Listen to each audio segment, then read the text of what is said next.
اور تیزی سے استاد کے پیچھے لمبے لمبے ڈگ پڑتا ہوا لپکا۔ ادھر مکھیا کھانڈے راؤ کے ہاں رہتے ہوئے دلاور کو 1 ماہ بیت چکا تھا۔ دلاور کے لیے یہ روپ نہایت اذیت ناک تھا۔ مکھیا اسے بہت پیار کرتا تھی تو وہ اس کی زر خرید لونڈی، مگر مکھیا کی داشتہ خاص ہونے کی بنا پر اسے کوئی کام نہ کرنا پڑتا۔ زرق برق لباس میں وہ تمام دن حویلی میں پھرتا اور سرے شام مکھیا اس کو اپنی خوابگاہ میں لے جاتا اور پھر اس کا جان لیوا سفر شروع ہو جاتا، جس کا انجام صبح کو ہوتا۔ ان حالات میں دلاور نے کئی بار خودکشی کر لینے کا سوچا، لیکن حرام موت مرنے کو وہ تیار نہ تھا اور اسے قدرت کی آزمائش جان کر دل مسوس کر رہ جاتا۔ اس نے جان لیا تھا کہ سادھو کوٹھاری اس کی سوچوں سے بھی زیادہ طاقتور ہے۔ اس عرصے میں دلاور کی ساری اکڑ پھون نکل گئی اور وہ دعا کرنے لگا کہ کوٹھاری کہیں سے آ جائے اور وہ اس کی بات مان لے تاکہ اس جان لیوا بیماری سے جان چھوٹے۔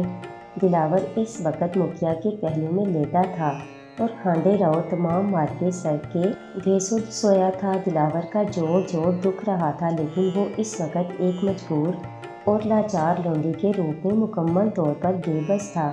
انہی سوچوں میں اس کی آنکھ لگ گئی۔ جانے کون سا وقت تھا کہ کمر میں لگنے والی ایک ضرب سے بلبلا کر اٹھ بیٹھا اور آنکھیں ملنے لگا۔ اتنی دیر میں ایک اور ضرب اس کے پہلو پر پڑی اور اسے اپنے ارد گرد چند سپاہی نظر آئے، جنہوں نے کمر میں تلواریں لٹکا رکھی تھیں اور ہاتھوں میں ڈنڈے تھام رکھے تھے۔ یہ سب دلاور کے گرد دائرے میں کھڑے تھے اور دلاور سڑک کے کنارے راہ گزر پر سویا ہوا تھا۔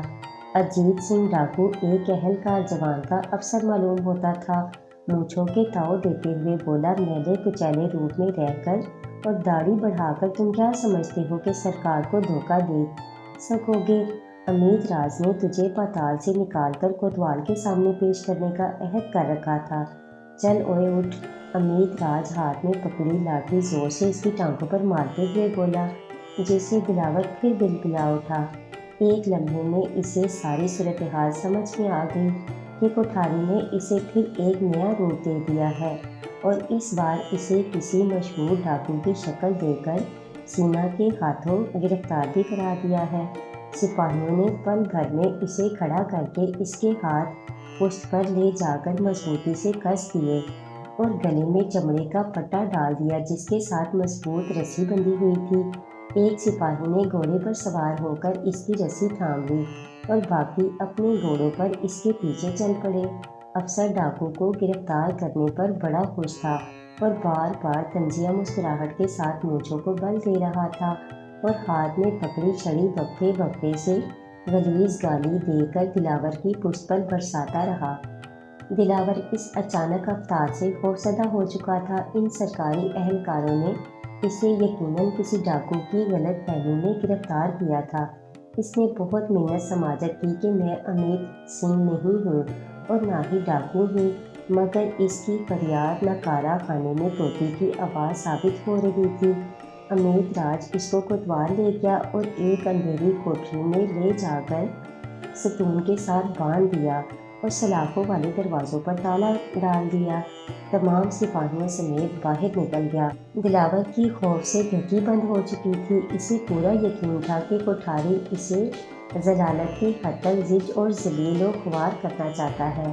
ایک عرصہ اس نے دلاور کو خوبصورت داشتہ کے روپ میں شرمسار کیا اور اب ایک ڈاکو کے روپ میں گرفتار کروا کر اس کی چمڑی ادھیڑنا چاہتا تھا تاکہ دلاور کو اپنی شکتیوں سے مرعوب کر سکے۔ دلاور ابھی انہی سوچوں میں گم تھا کہ اسے بھاری بوٹوں کی دھمک سنائی دی اور پھر تالا کھلنے کی آواز آئی۔ دیکھیے جناب عالی، علاقے کا مشہور ڈاکو اجیت سنگھ، جس نے عوام اور حکومت کی نیندیں حرام کر رکھی تھی، امیت راج نے کس طرح بے بس کر رکھا ہے۔ امیت راج کچھ بڑے افسران کے ساتھ آیا تھا تاکہ اپنی فرض شناسی اور بہادری کا سکہ جما سکے۔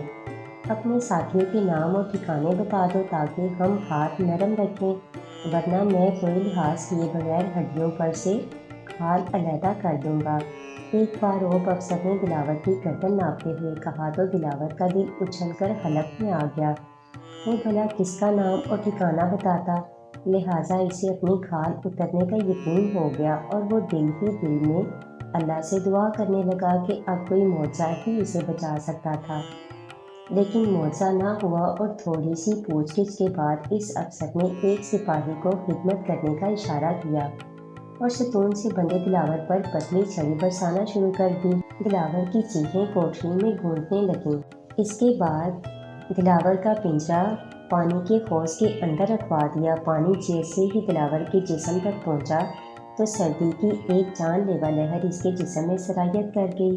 اس کا جسم نیلا پڑنے لگا اور پھر وہ ہوش سے بیگانہ ہو گیا۔ جسم کو گرمی پہنچی تو دلاور کی آنکھ کھل گئی۔ کچھ دیر وہ خالی ذہن اور خالی نظروں سے چھت کی طرف دیکھتا رہا۔ پھر اس کو تمام واقعات یاد آنے لگے تو وہ ہڑبڑا کر اٹھ بیٹھا۔ کیا دیکھتا ہے کہ نہ پانی ہے نہ زندان، بلکہ وہ ایک کشادہ کمرے میں پلنگ پر لیٹا کمرہ نیم تاریک اور خوشگوار فکر دے رہا تھا۔ دلاور نے سر گھما کر دیکھا تو کمرے میں ایک طرف آتش دان تھا جس میں آگ جل رہی تھی۔ لکڑیاں چٹکنے کی آواز کمرے کے نیم تاریک ماحول کو پراسرار بنا رہی تھی۔ اچانک دلاور کو احساس ہوا کہ کمرے میں اس کے علاوہ بھی کوئی ذی روح موجود ہے۔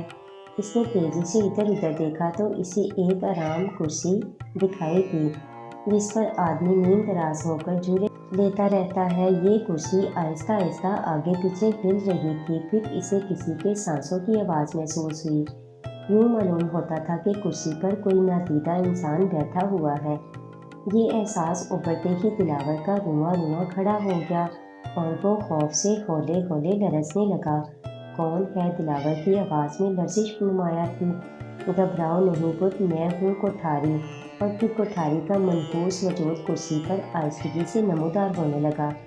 عالم غیب سے ظہور میں آنے کا یہ پراسرار منظر دلاور کے ماتھے قطرے لے آیا۔ شکر کر تجھے ٹھنڈے پانی سے نکال کر لے آیا ہوں، ورنہ اب تک تو جم چکا ہوتا۔ کیوں لے آئے ہو مجھے کسی نئی پریشانی سے دوچار کرنے کے لیے؟ مر جانے دیا ہوتا مجھے۔ دلاور پھٹ پڑا۔ میں تو خوشی کی تلاش میں دکھ کے صحرا میں بھٹکتے بھٹکتے پاگل ہو جاؤں گا۔ مجھے موت کی باہوں میں ایک ہی بار سما جانے دو۔ کوٹھاری، میں تمہارے آگے ہاتھ جوڑتا ہوں۔ دلاور رو پڑا۔ اس کا توانا جسم حالات کی بھٹی میں کوئلہ بننا شروع ہو گیا تھا۔ کوٹھاری نہ چاہے تو موت بھی تجھے نہ آئے گی، اور کوٹھاری کی مرضی ہو تو خوشیاں خود تجھے تلاش کریں گی۔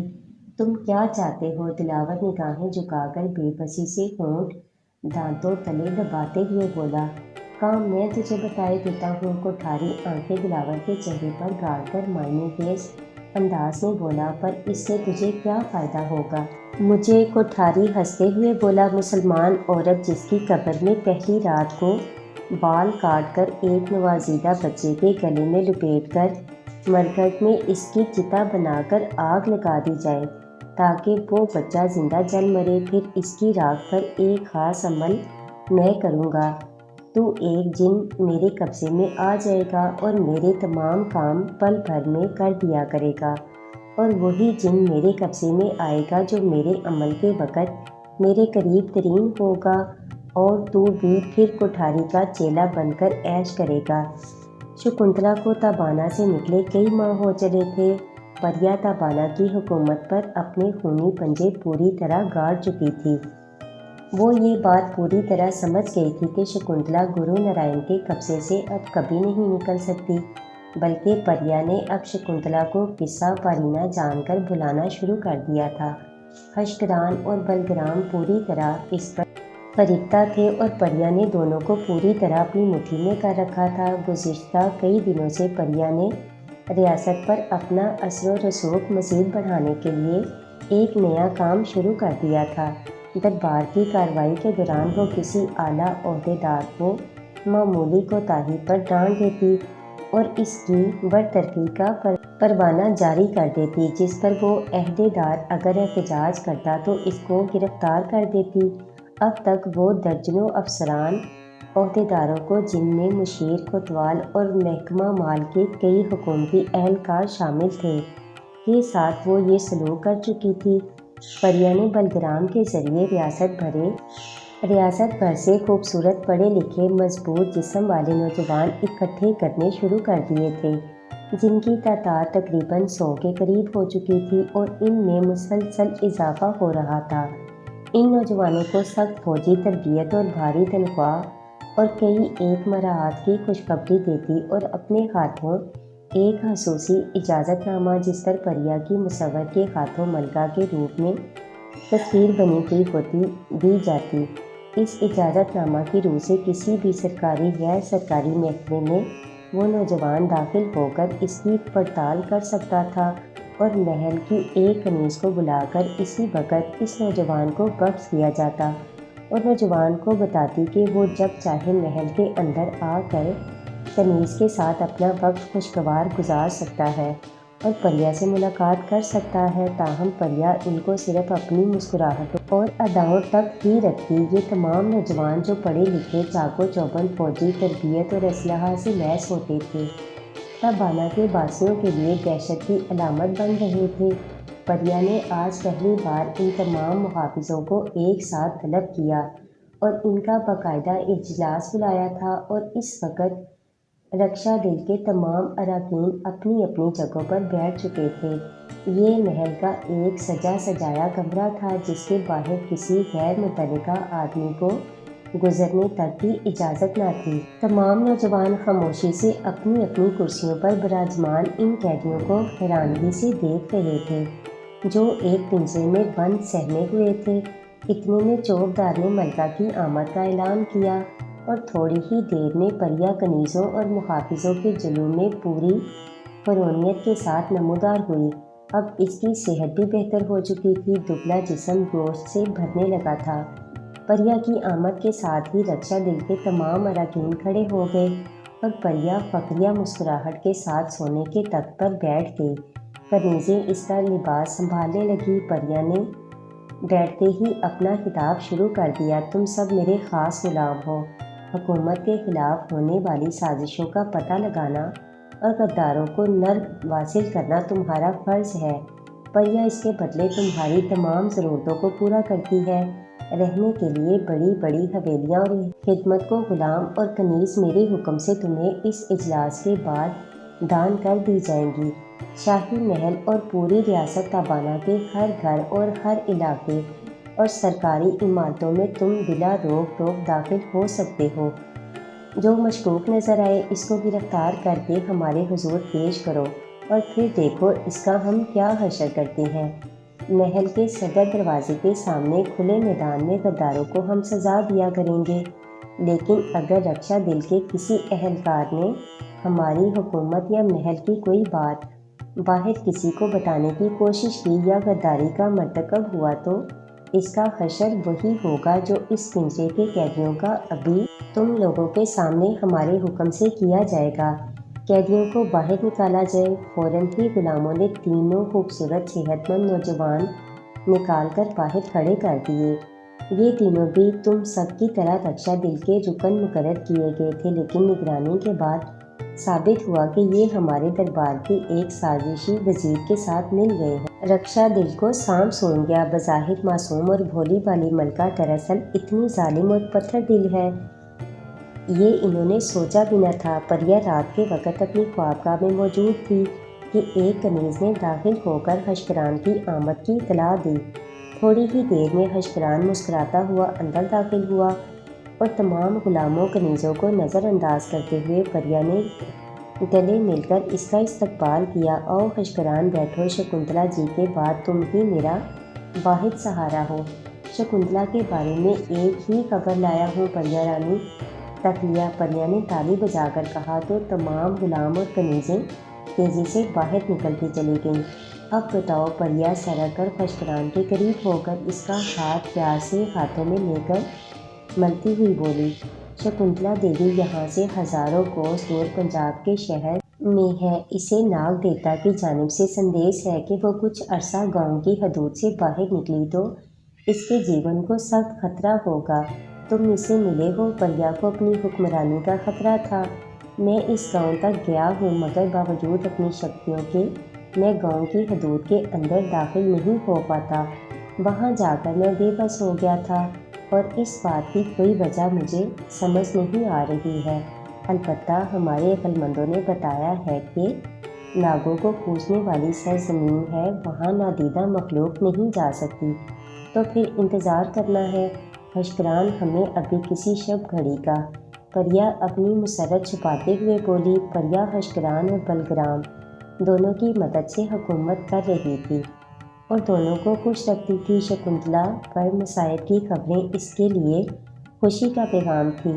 اسے یقین ہو گیا تھا کہ بری طرح پھنس چکی ہے اور اس کے لیے جلدی تابانہ واپسی کے امکانات نہیں ہیں، لہٰذا پریا اقتدار پر اپنی گرفت روز بروز مضبوط سے مضبوط کرتی جا رہی تھی۔ اپنی مرضی کے نئے آدمی مختلف عہدوں پر مقرر کر رہی تھی جو اس سے ڈرتے ہوں اور اس کے وفادار بھی ہوں۔ روزانہ رام ناتھ اور شکنتلا کے حمایتی ڈھونڈ کر انہیں انتہائی اذیت ناک انداز میں قتل کروا دیتی۔